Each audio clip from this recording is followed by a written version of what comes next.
Okay, we are back with Ron Paulk discussing his design of the mobile woodshop. So Ron, the last time you'd mentioned that the design starts with finding places for the bigger tools. But as for the tons of smaller stuff surrounding that, did you have to sit down and categorize every single tool and item that you wanted to fit into the truck? Again, I'd like to say I did that, but not really. After I had the big tools fixed in place, I looked at where the spaces where I had to work with and to not interfere with my workspace. Again, I'm working inside of the truck and I want to make sure that I have as much space to actually work. So a bench top, which also is the outfeed for the table saw. And so by looking around, I figured out where things would fit. And so I hung cabinets on walls, cabinets sat on the floor that held up the workbench.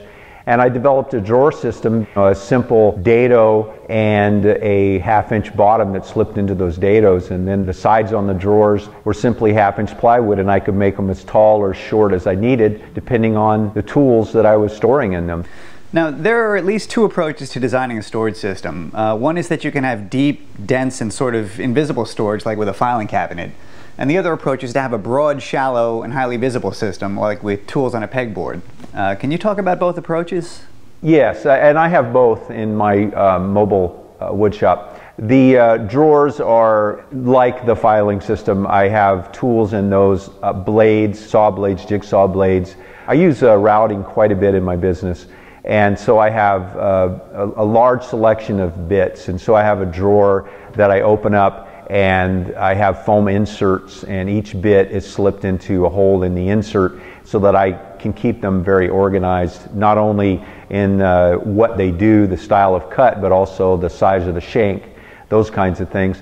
And then another drawer with router attachments for specific needs for routing. So those are kind of the filing system. And then for the hand tools themselves, and hand tools in my vernacular includes power tools. So again, jigsaws and drills and those kinds of things. Those are out and visible. They're just in a cubby, so they're slipped in and I can grab one, two, or three. And I have a soft tool bag that as I'm stepping onto a job, I'll load it up with whatever tools I think I'm going to need to do that project. And as for those cubbies for the power tools, I understand you designed in a good bit of flexibility. Can you tell us about that? I realize that tools change. Sometimes tools fail and they have to be replaced. Sometimes just a better tool comes out and it's time to replace it.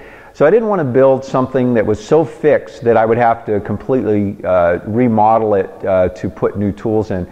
So my system is very modular. The cubbies where the power saws, the jigsaws, the routers all go are an adjustable system. With very little effort, I can move dividers around and move tools around as I see the need. Now, I noticed that all of your power tools are out of their individual boxes. Is there a reason for that? Probably the biggest issue for me is getting every single tool out of the toolboxes. These days, tools come with plastic toolboxes, and a lot of contractors use them for their organization. I find that they get in my way. I want to see my tools. I want them visible.